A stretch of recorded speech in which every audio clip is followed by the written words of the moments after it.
Hello ECC, welcome to our online service. Apa kabar semuanya? Saya berharap saudara semua baik-baik saja. Jangan lupa say hi dulu di kolom chat room di bawah ini. Kalau ada teman atau saudara kita yang belum hadir di sini, kita masih ada waktu untuk telepon mereka supaya bisa cepetan gabung di sini. Dan saya juga punya informasi yang penting untuk kita semua di minggu ke depan. Yang pertama, premarital class. Saudara bisa mencatatnya hari Selasa tanggal 21 April jam 7 malam di Zoom tentunya. Bagi yang sudah registrasi, link akan diberikan oleh admin ECC. Baik, yang kedua, ECC online program. Pastikan setiap harinya ECC memiliki online program yang bisa saudara ikuti. Untuk informasi semua online program ECC bisa diakses di website ECCchurch.online. So, are you ready for the service? Mari memuji dan menyembah dengan kesungguhan hati dan mata yang hanya tertuju kepada Yesus. Siapkan catatan, let's be excited. Katakan yes, amin, and let's enter the presence of God with gladness. Mari kita sama-sama berdoa. Tuhan yang baik, mari Bapa, hari ini kami mau datang kepadamu dengan penuh sukacita. Kami percaya Tuhan, krisis ini akan segera berakhir dan kami merindu, kami selalu memberi yang terbaik, memuji, menyembah Engkau. Dan pastinya ada firman Tuhan yang selalu menguatkan buat kami semua Tuhan. Terima kasih Bapa, kami siap memuji Tuhan di dalam nama Yesus. Kami berdoa dan bersyukur, haleluya, amin. Enjoy the service ECC.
Amazing, come on, kasih tepuk tangan buat Tuhan kita yang luar biasa.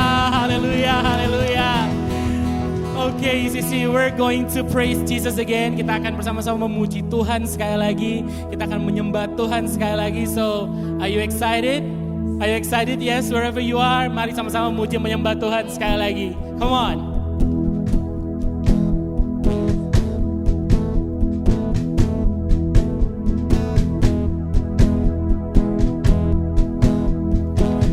ECC, we sing. I give you glory for all you've brought me through, and now I'm ready for whatever you wanna do.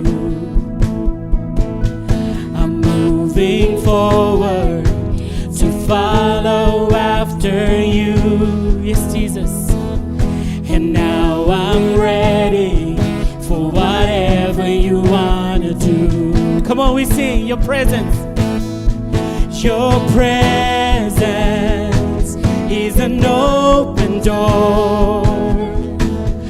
We want you, Lord, like never before. Sing again, your presence. Your presence is an open door. So come come now, Lord, like never before. In every season, your grace has been enough. Thank you, Jesus. And I'm believing the best is yet to come. Amen. The cross before me, my hope on things above. And in you, Jesus, the best is yet to come. Your presence, come on. Your presence is an open door. We want you, Lord, like never before. Your presence is an open door. So come now, Lord, like never before. Yes. Oh, yes, Jesus.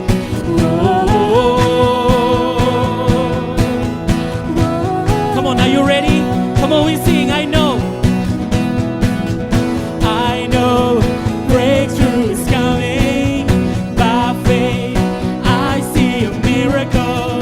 My God made me a promise and it won't stop now. Come on. I know breakthrough is coming. By faith I see a miracle. My God made me a promise and it won't stop. Come on, we sing. I know breakthrough is coming. By faith I see a miracle. My God made me a promise and it won't stop now. I know breakthrough is coming. By faith I see a miracle. My God made me a promise and it won't stop now. Your presence is an open door. We want you, Lord, like never before. Sing your presence.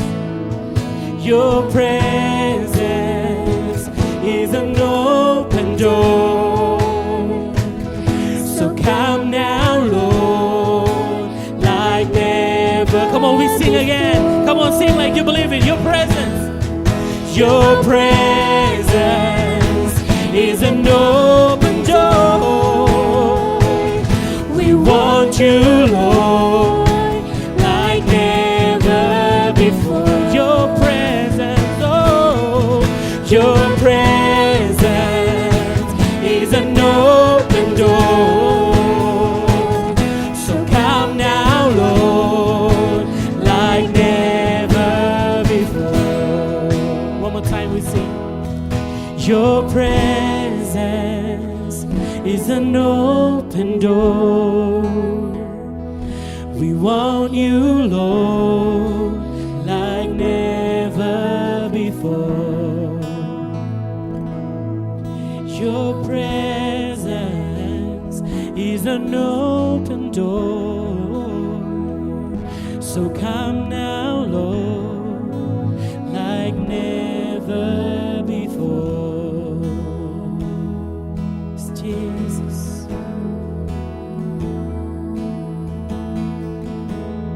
Yes, God. So come now, Lord.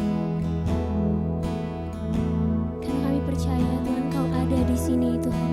Engkau alasan setiap kami hidup, Tuhan. Kau alasanku hidup, Tuhan. Yes, Jesus. Come on, sisi, mari menyembah lebih dalam lagi. Yes, God. Yes, Jesus. Yes, God. Come on. Yes, God. Kau telah memberikanku sebuah harapan baru. Dalam tangan-Mu ku tak pernah ragu. Secerca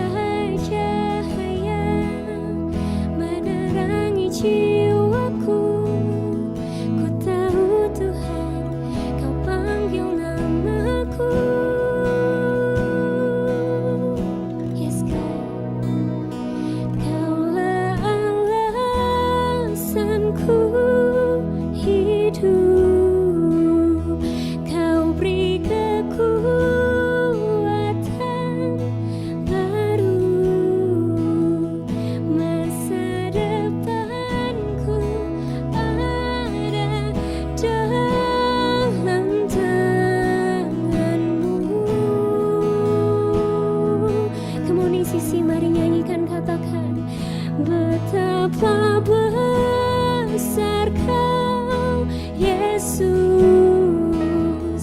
tiada terukur kasih-Mu. Setiap nafasku ada dalam tangan-Mu.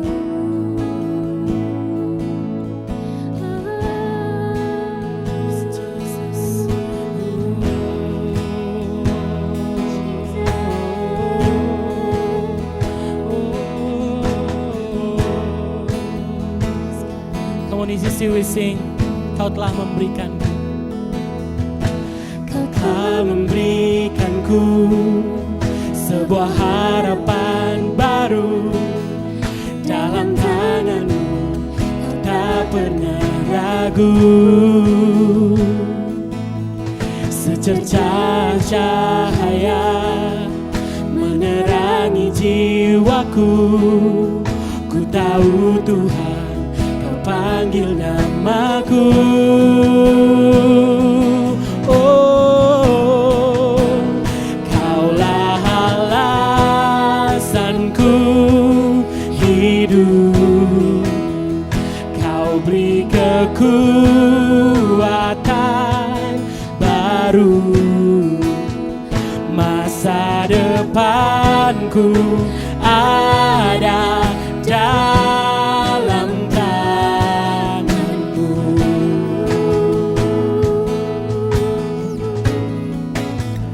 Betapa besar Kau, Yesus, tiada terukur kasih-Mu. Amin. Setiap nafasku ada dalam tangan. Mari sekali lagi dengan sepenuh hati. Come on, we sing. Kaulah alasanku hidup. Kaulah alasanku hidup. Kau beri kekuatan baru. Masa depanku ada dalam tangan-Mu. Betapa besar Kau, Yesus. Betapa besar Kau, Yesus. Tiada terukur kasih-Mu. Amin, amin. Setiap nafasku ada dalam tangan-Mu. Oh,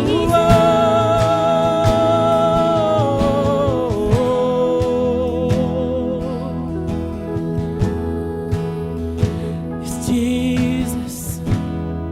Setiap nafas kami ada dalam tangan-Mu. Oh, bahkan masa depan kami ada dalam tangan-Mu. Kami mau percayakan hidup kami sekali lagi kepada tangan Tuhan yang besar.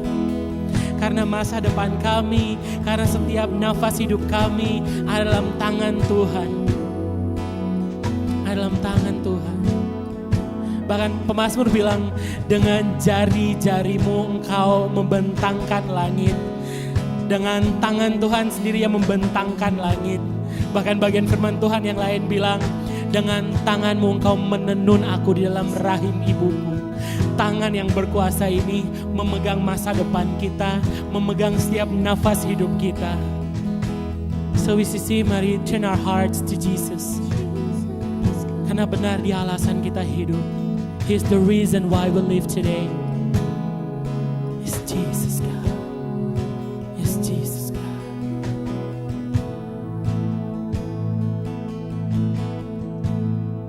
You're the reason that I live. It's Jesus. You're the reason that I breathe. You're the reason that I sing. Jesus, you are. You're the reason that I live. Come on, we sing this new song. You're the reason that I breathe. You're the reason that I sing. Jesus, you are. You're the reason. You're the reason that I live. Oh, you're the reason that I breathe. You're the reason that I sing. Jesus, Jesus, you are.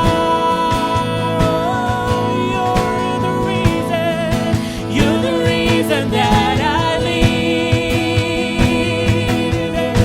Oh, you're the reason that I breathe. Jesus, you're the reason that I see. Oh,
setiap nafas kami Tuhan, setiap masa depan kami Tuhan, setiap hidup kami Tuhan ada dalam tangan-Mu. Tangan yang berkuasa atas hidup kami, tangan yang menenun setiap kami, tangan yang menulis setiap cerita kehidupan kami. We want to surrender our life in the mighty hands of yours again, Jesus. Thank you, God. We love you, Jesus. You're the reason why we live. You're the reason why we sing. You're the reason why we breathe. Thank you, Jesus. We thank you. We love you. We love you. ECC, wherever you are, mari sama-sama katakan, amin, amin, amin, amin, amin. Wow, what a powerful praise and worship. Bersyukur karena kita masih bisa beribadah dan kita mau memberikan apresiasi buat semua volunteer yang sudah melayani minggu ini. Nah, minggu lalu ada 8 newcomers yang sudah join online service kita. Katakan wow. Welcome home buat saudara yang baru pertama kali join ibadah ECC. You are not stranger but family to us. Dan saya mengingatkan buat setiap jemaat agar menjadi berkat juga buat orang lain dengan cara membagikan link ibadah ini, yaitu ECC online service kepada orang lain, kepada saudara-saudara kita yang lain, agar mereka pun bisa merasakan berkat Tuhan dalam ibadah. Oke, it's offering time. Hari ini kita akan belajar satu kebenaran tentang mengembalikan persepuluhan. Kita baca dulu dari kitab Maleakhi 3 ayat 8 sampai 10. Bolehkah manusia menipu Allah? Namun kamu menipu aku. Tetapi kamu berkata, dengan cara bagaimanakah kami menipu engkau? Mengenai persembahan persepuluhan dan persembahan khusus. Kamu telah kena kutuk, tetapi kamu masih menipu aku. Ya, kamu seluruh bangsa. Bawalah seluruh persembahan persepuluhan itu ke dalam rumah perbendaharaan, supaya ada persediaan makanan di rumahku, dan ujilah aku, firman Tuhan semesta alam. Apakah aku tidak membukakan bagimu tingkap-tingkap langit dan mencurahkan berkat kepadamu sampai berkelimpahan? Bapak Ibu Saudara, kata menipu dalam bahasa aslinya adalah merampok. Ketika kita tidak mengembalikan persepuluhan, maka kita sedang merampok Tuhan. Pada tahun 1920, ada seorang perampok terkenal bernama Arthur Berry. Dia dikenal sebagai perampok kelas atas. Dia hanya merampok benda-benda mahal milik kalangan elit. Dia beberapa kali keluar masuk penjara dan sudah menghabiskan 2/3 waktunya dalam penjara. Pada akhirnya, Arthur memutuskan untuk tidak lagi merampok dan hidup benar di sebuah desa di New England. Tapi seorang wartawan mengetahui keberadaan Arthur dan mencoba mewawancarainya. Wartawan itu bertanya, "Kepada siapakah engkau mencuri barang yang paling mahal dan berharga?" Lalu jawab Arthur kepada wartawan tersebut, "Kepada Arthur Berry, yaitu saya sendiri. Saya sudah mencuri waktu saya sudah mencuri hidup saya yang sangat berharga." Tahukah Anda bahwa ketika kita tidak mengembalikan persepuluhan, kita sedang merampok Tuhan. Lalu apa yang kita rampok dari Tuhan? Bukan uang, karena Tuhan tidak butuh uang kita. Tapi yang kita rampok dari Tuhan adalah kesempatan kita untuk diberkati. Kita sebenarnya merampok berkat yang harusnya diberikan kepada kita. Bapak Ibu Saudara, mari kita berdoa. Bapa di surga, kami mengucap syukur karena ketika kami mengembalikan persepuluhan, ketika kami ketika kami mau memberikan persembahan, kami percaya bahwa Tuhan sedang membukakan pintu surga buat kami. Dan Tuhan akan memberkati kami berlimpah-limpah. Mari Tuhan berdoa buat setiap jemaat ECC. Kami berdoa supaya kami diberi kelimpahan karena kami tahu memberi dengan cara yang benar. Mengembalikan persepuluhan dengan cara yang benar. Dan ini kesempatan untuk kami semakin diberkati oleh Tuhan. Terima kasih Tuhan. Di dalam nama Yesus kami berdoa dan mengucap syukur. Haleluya. Amin. Bagi saudara-saudara yang mau memberi persembahan dapat mentransfer ke nomor rekening yang sudah muncul di layar berikut ini. Selamat memberi. Hari ini kita akan mendengarkan message yang luar biasa dari seorang yang luar biasa, seorang istri, seorang ibu gembala yang mendedikasikan hidupnya untuk melayani Tuhan di ECC Jakarta. Please welcome Pastor Shani Deborah Chandra. Hai ECC Church, apa kabar? Saya mau menyapa dulu buat ICC Bandung, ICC Jakarta, dan ICC Sydney. Saya percaya saudara semua dalam keadaan yang baik. Ini adalah minggu kelima kita ibadah online service. Buat saya pribadi 1 bulan ini adalah perjalanan yang luar biasa banget. Tuhan banyak sekali berbicara dan membentuk kehidupan saya. Nah, saya bersyukur banget saya ada di gereja ICC, rumah rohani saya. Karena ICC sudah sangat mempersiapkan jemaatnya untuk tetap kuat dalam menghadapi situasi ini. Saudara masih ingat di awal bulan Maret kita bersama-sama memiliki Me and My Bible Movement, gerakan membaca Alkitab 1 pasal 1 hari. Dan kita akan menyelesaikan bersama-sama seluruh perjanjian baru di pertengahan November. Dan saya percaya Tuhan sudah menaruhkan kepada ICC untuk memberikan fondasi yang kuat untuk setiap jemaatnya. Dan saya berharap setiap saudara tidak melewatkan movement ini. Nah, dalam Me and My Bible kita sudah membaca kitab Matius, kitab Markus, dan sekarang udah masuk ke Lukas. Nah, kitab ini menceritakan tentang kisah Tuhan Yesus bersama dengan murid-muridnya. Nah, dari seluruh murid-muridnya ada satu pribadi yang saya sangat suka. Pribadi ini namanya adalah Petrus, murid Yesus yang terkenal juga. Saya suka banget, kenapa? Karena Petrus kepribadiannya mirip sama saya. Jadi peneliti kepribadian bilang kalau Petrus ini adalah seorang sanguin. Nah, sama banget sama saya. Kekonyolannya, tergesa-gesanya, kadang ngomong dulu baru mikir, bertindak dulu baru mikir. Jadi seringkali jadi juru bicara antara murid-muridnya. Cepet banget dalam berespon. Jadi kadang responnya suka bener ya, kadang juga suka salah. Saya perhatikan berkali-kali Yesus tegur sama responnya Petrus yang terlalu tergesa-gesa. Saya kasih gambaran lah sedikit tentang Petrus. Saudara ingat waktu Yesus mau membasuh kaki murid-muridnya, begitu Yesus sampai ke kakinya Petrus, Petrus langsung bilang, "Oh, engkau tidak akan membasuh kakiku selama-lamanya." Yesus langsung jawab, "Jikalau aku tidak membasuh engkau nggak akan dapat bagian di dalam aku." Nah, orang sanguin takut banget dengar kata-kata tidak mendapat bagian atau tidak dilibatkan.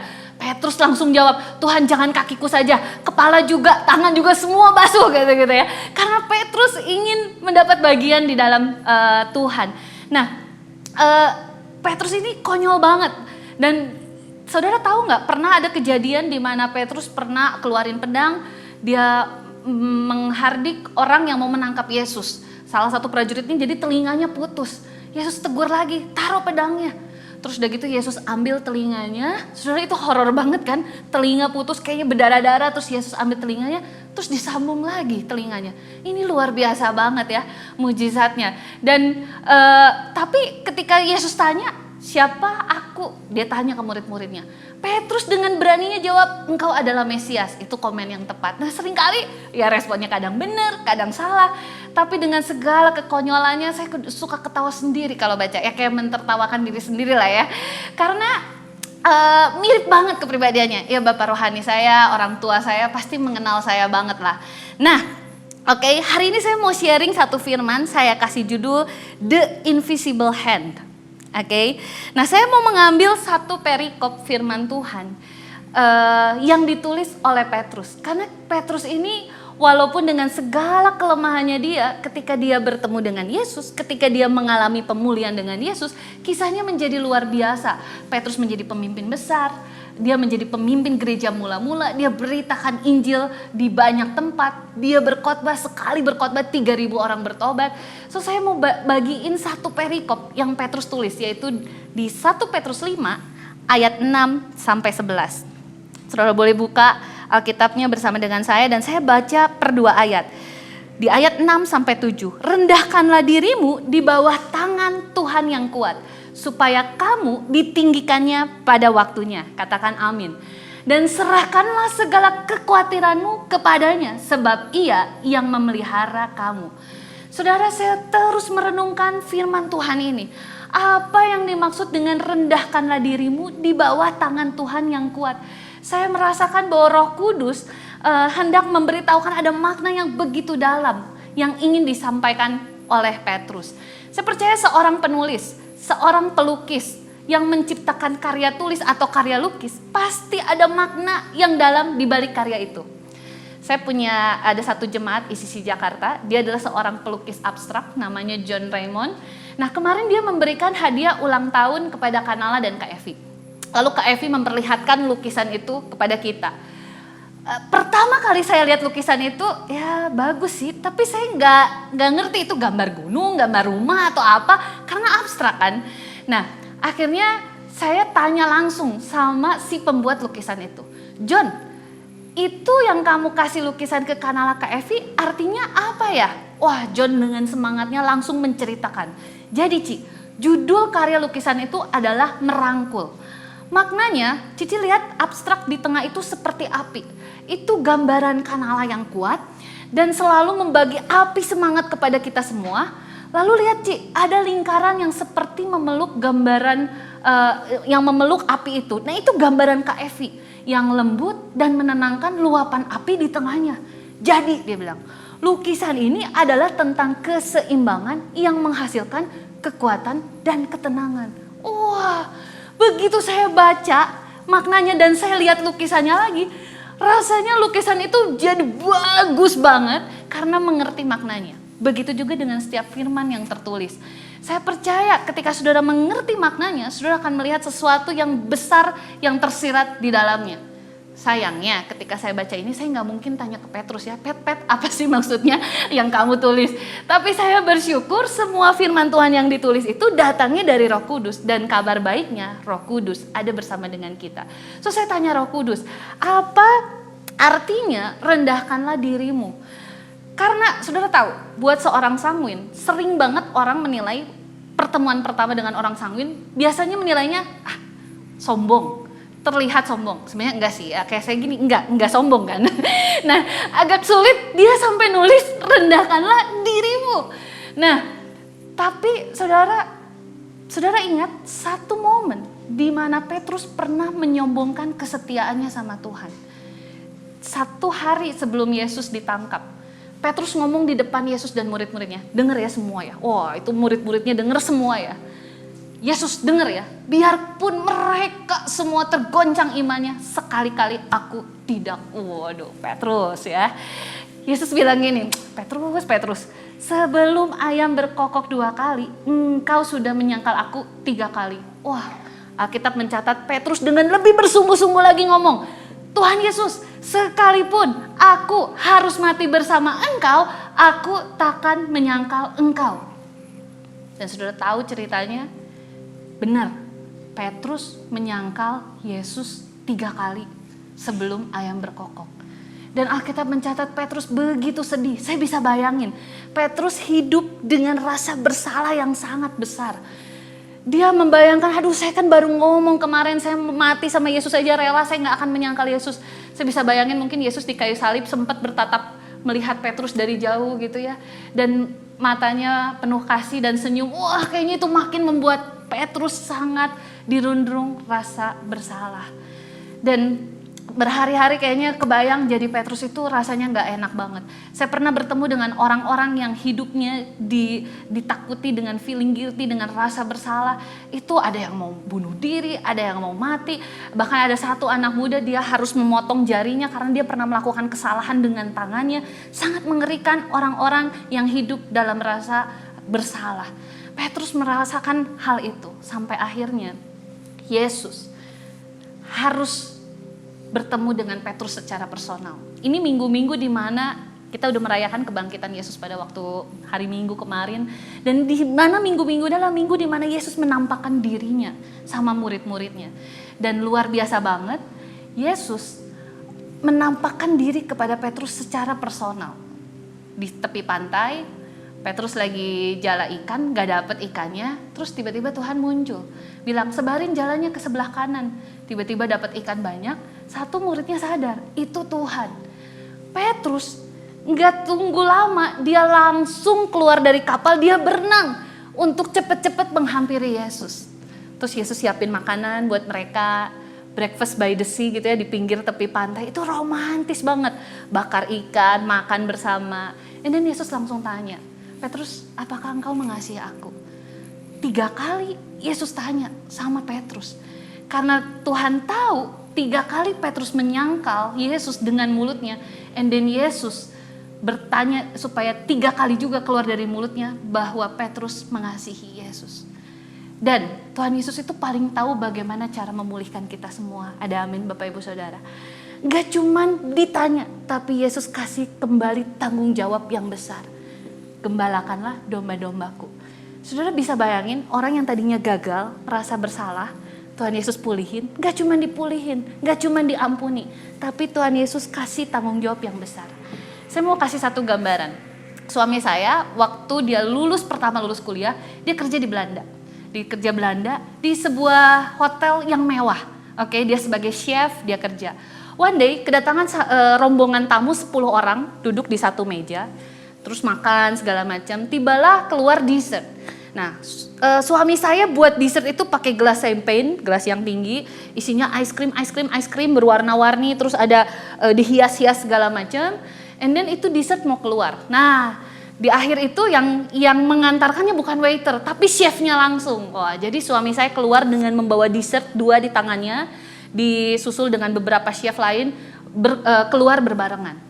Begitu suami saya menghampiri salah satu tamu dan dia mau menaruh si gelas champagne yang tinggi itu di mejanya, tiba-tiba entah kenapa tangannya dia itu gak sempurna, akhirnya gelas itu tumpah dan itu semua tumpah ke baju tamunya saat itu. Sudah bisa bayangin gak? Itu suami saya panik, dia ambil kain, dia langsung lap, sorry, wah dia sampai panik banget.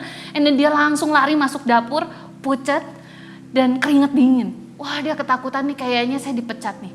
Kayaknya saya dikeluarin nih. Wah dia udah ketakutan banget. Dia tunggu dan gak lama manajernya masuk. David, buatin lagi dessert yang kayak tadi. Oke. Wah dia langsung buatin lagi. Terus udah gitu manajernya ngomong gini, David sekarang kamu anterin lagi. Oh enggak. Jangan saya. Bukan saya yang minta, itu guestnya, tamunya yang minta, kamu lagi yang harus anterin. What? Kata suami saya. Cuman akhirnya dia menenangkan diri dan memberanikan diri untuk mengulang. Jalan lagi dengan 2 gelas yang sama dan sampai ke meja tamu yang sama dengan orang yang sama. And then dia taruh dan berhasil. Begitu dia lepasin, dia tarik nafas dan tiba-tiba 10 orang itu langsung tepuk tangan. Kasih apresiasi. Wah itu rasanya ya. Dia dapat pengampunan, dapat kasih karunia. Dan diberi lagi hal yang besar, tanggung jawab yang besar. Begitu juga dengan Petrus. Dia keluar gak sebagai orang yang gagal, tapi orang yang diampuni dan diberi hal yang besar, tanggung jawab yang besar. Saat itu juga Petrus mengalami pemulihan. So ketika Petrus tulis, rendahkanlah dirimu. Itu kayaknya udah gak ada kesombongan yang bisa dibanggakan. Wabah COVID-19 ini udah gak pandang status. Siapapun bisa kena. Pemuka agama, jemaat, orang high class, di tengah pokoknya semuanya bisa kena. Gak ada lagi yang bisa dibanggain. Tuhan bilang rendahkanlah dirimu. Hari ini statusnya mau karyawan, pengusaha, semua kena dampak. Kalau kena dampak COVID-19 ini, gak ada yang bisa dibanggakan. Makanya firman Tuhan berkata hari ini, rendahkanlah dirimu. Katakan amin. Dan yang menarik, Petrus bilang rendahkanlah dirimu di bawah tangan Tuhan yang kuat. Saya mulai merenungkan lagi, apa arti tangan Tuhan yang kuat? Karena saya terus merenungkan, gambaran tangan itu begitu besar di pikiran saya, di otak saya. Ada gambar tangan Tuhan yang kuat, yang besar. Saya tanya lagi Roh Kudus, apa artinya? Lalu Roh Kudus membawa saya ke beberapa cerita tentang Petrus. Kenapa sih Petrus bisa menggambarkan rendahkanlah dirimu di bawah tangan Tuhan yang kuat? Saudara tahu, saudara ingat ketika Petrus berjalan di atas air.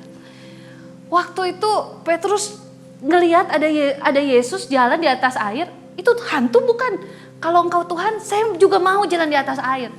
Lalu udah gitu kata Tuhan, ayo sini. And then Petrus dengan beraninya nih, Petrus luar biasa, dia jalan di atas air. Ketika beberapa langkah dia jalan, firman Tuhan berkata seperti ini. Tetapi ketika dirasanya tiupan angin, takutlah ia dan mulai tenggelam lalu berteriak, God save me, Tuhan tolong aku. Dan firman Tuhan berkata, segera, immediately, Yesus mengulurkan tangannya memegang dia. Segera. Alkitab gak mencatat ketika Petrus tenggelam, Yesus bilang, Petrus di mana iman kamu? Ayo bangkit, ayo jalan lagi. Sampai kayaknya Petrus tenggelam minum air 2 teguk 3 teguk terus pingsan, terus dibawa ke tepi pantai, terus dipompa jantungnya. Nggak menceritakan itu. Tapi firman Tuhan bilang segera Yesus mengulurkan tangannya memegang dia. So buat Petrus, tangan Tuhan yang kuat ini melambangkan protection, melambangkan pertolongan, melindungi di saat yang sangat tepat. Kita boleh jatuh tapi tidak tergeletak. Ada tangan Tuhan yang kuat yang menolong Petrus. Katakan amin. Hari ini income mungkin boleh jatuh, bisnis kita mungkin jatuh, kesehatan kita mungkin lagi drop. Tapi saudara ingat, ada tangan Tuhan yang kuat, yang menolong, yang melindungi kita, yang tidak akan membiarkan kita tenggelam dan tergeletak. Katakan amin. Dan yang kedua, kenapa Petrus bilang ada tangan Tuhan yang kuat? Saudara ingat ketika Yesus buat mujizat 5 roti dan 2 ikan, kasih makan 5.000 orang. Itu roti cuma 5 saudara. Yesus ambil rotinya, dia mengucap syukur, dia bagi-bagi sama muridnya termasuk sama Petrus. Dan Petrus ambil roti ini, dia langsung memecah-mecahkannya dia bagi-bagi kepada orang. Dan roti ini gak habis-habis. Petrus bisa lihat bagaimana tangan Tuhan itu bisa menyediakan, bisa mencukupkan, bisa memelihara. Katakan amin. Bahkan yang makan 5.000 sisanya 12 bakul. Petrus lihat dengan matanya sendiri tangan Tuhan yang kuat, tangan yang buat mujizat, menyediakan, mencukupkan. Katakan amin. Saya bersyukur banget, saya dalam sebulan ini saya cek keadaan jemaat, saya telepon, saya hubungi home leader, saya kadang tanya langsung, dan saya mendapatkan banyak banget cerita-cerita testimoni yang luar biasa. Satu jemaat kami di bidang properti, dia bilang hari gini siapa yang mau beli properti, dan dia gak bisa bekerja lagi, harus dirumahkan, dan tiba-tiba beberapa waktu yang lalu ada orang tiba-tiba deal satu properti. Dan keuntungannya dia bilang bisa mencukupkan 4-5 bulan ke depan. Dan bahkan ada satu lagi jemaat kami yang suami istri harus bekerja untuk menutupi kebutuhan. Ada cicilan rumah dan lain-lain. Tiba-tiba sang istri dirumahkan dengan gaji hanya 20%.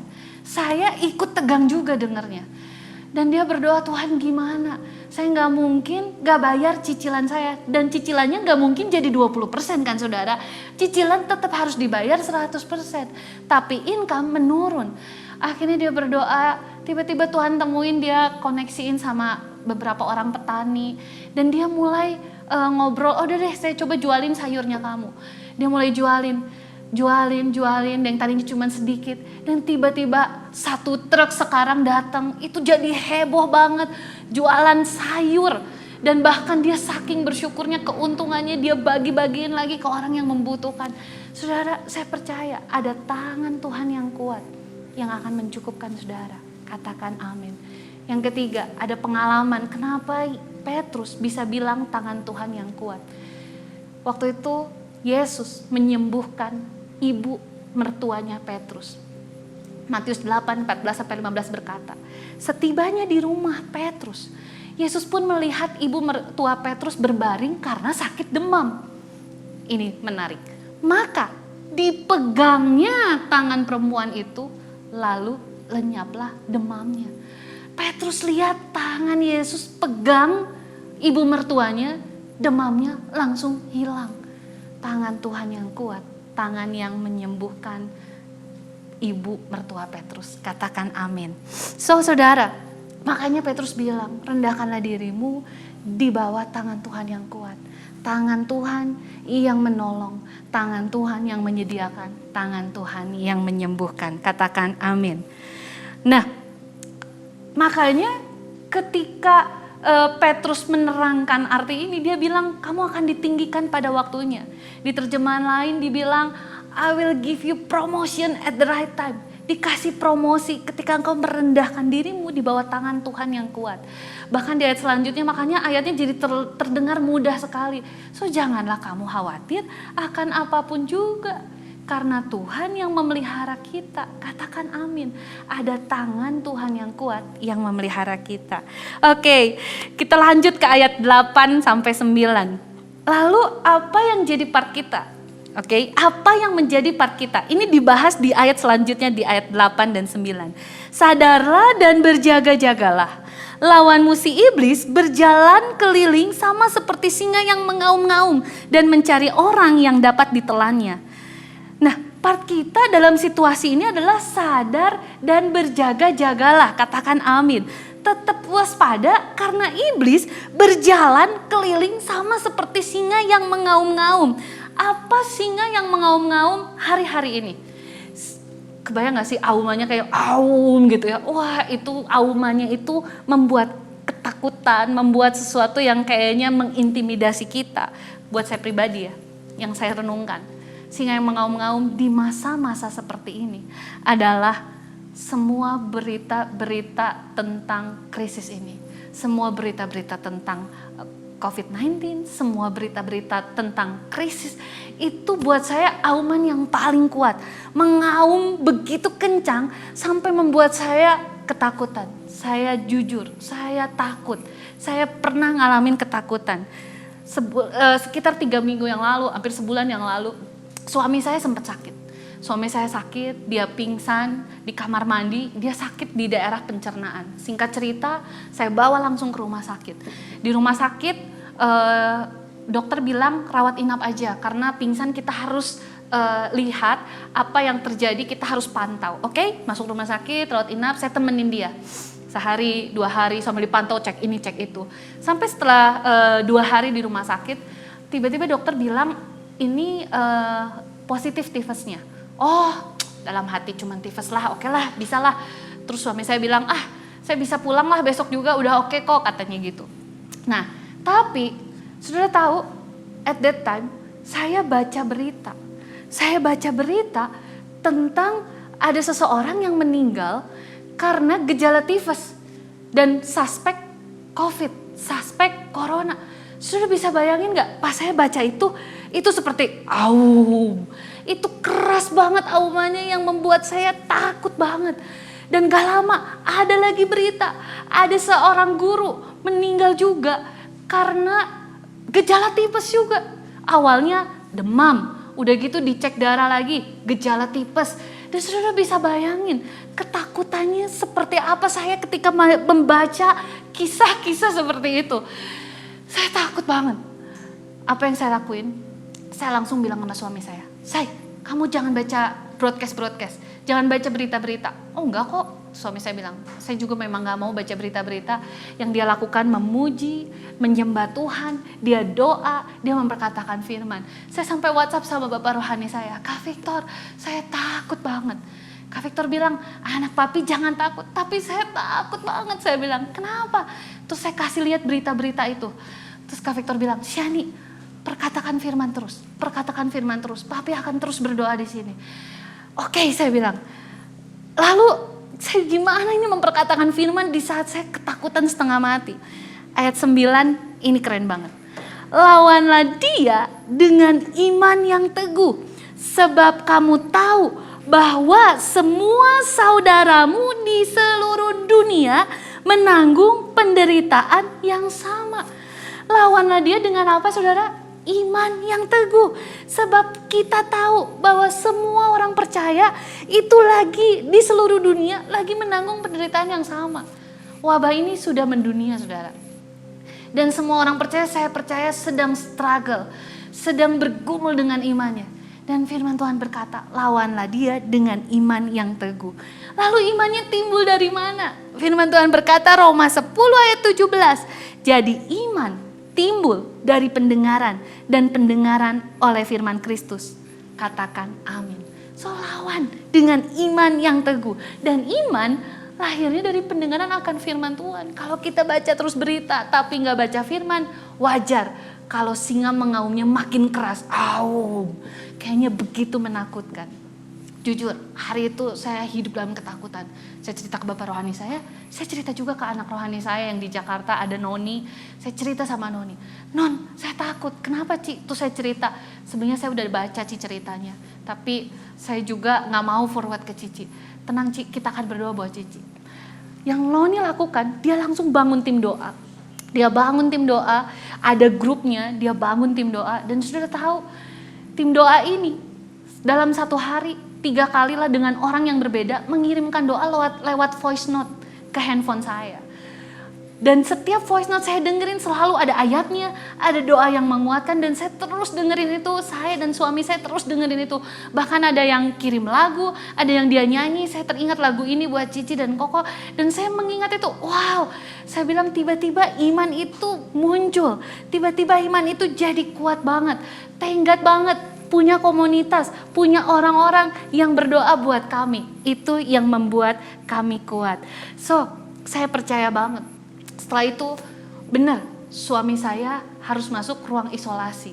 Saya langsung disuruh pulang, saudara. Malam itu saya disuruh pulang karena ini tipes, kata dokter banyak banget yang tipes, akhirnya jadi suspek. Jadi better suaminya masuk ruang isolasi. Saya bisa bayangin, suami saya bilang saya nggak mau masuk ruang isolasi, saya bisa tambah sakit katanya. Tapi nggak ada pilihan, pulang pun tidak diizinkan. Jadi malah saya yang harus disuruh pulang.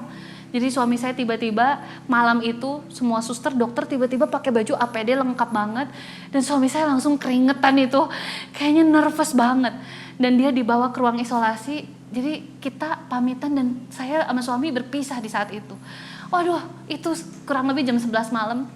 Saya pulang naik mobil, saya nangis, saudara. Aduh, saya berpikir, aduh Tuhan gimana kalau dia sampai pingsan nanti di kamar mandi, dia diisolasi, dia sendirian. Aduh gimana kalau tiba-tiba nanti sesek lah apalah. Wah, itu ketakutan. Singa mengaum itu benar-benar menakutkan. Tapi tenggat banget dengan orang-orang yang berdoa terus, dia kasih firman, dia kasih firman, kasih firman. So iman itu timbul.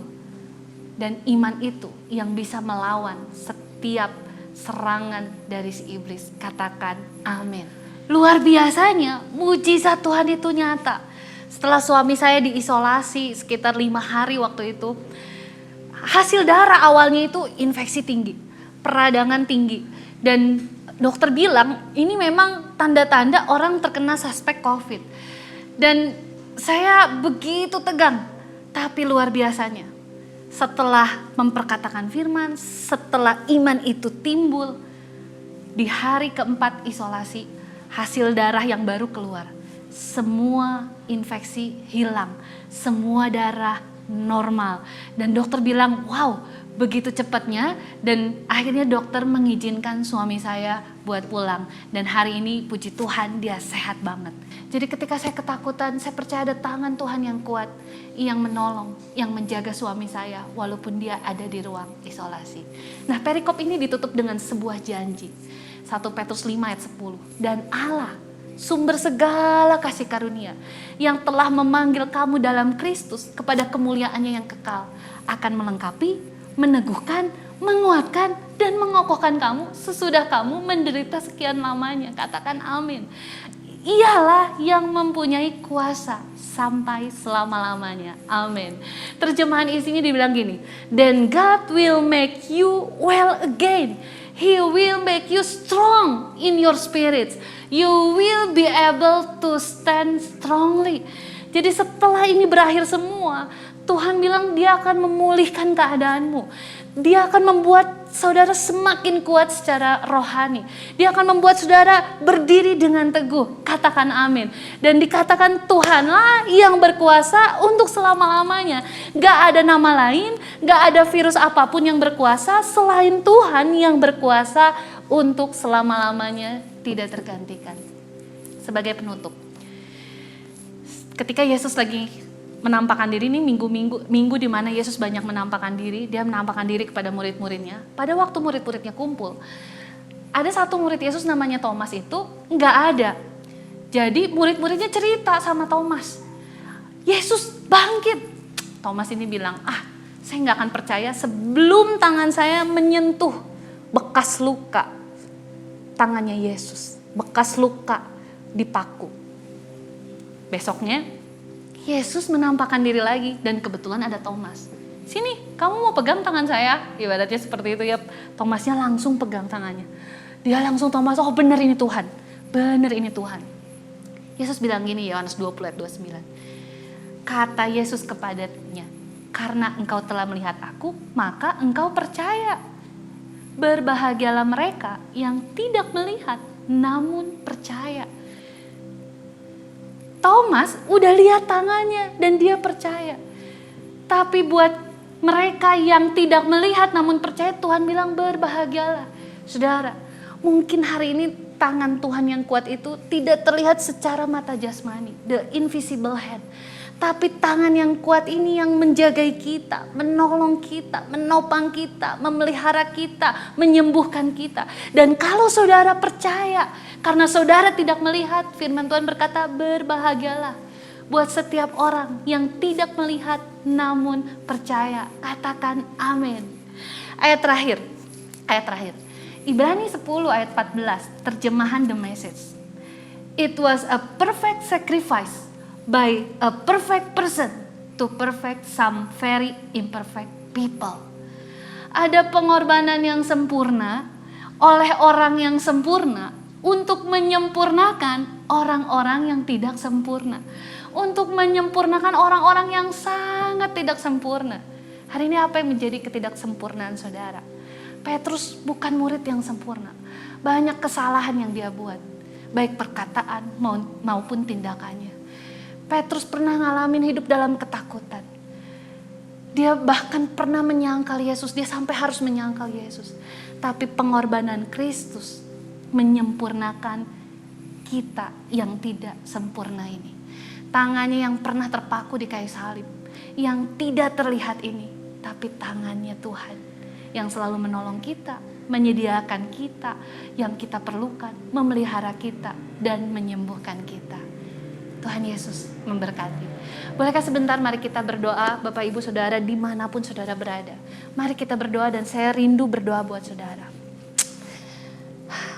Kami mengucap syukur buat setiap firman Tuhan yang ini.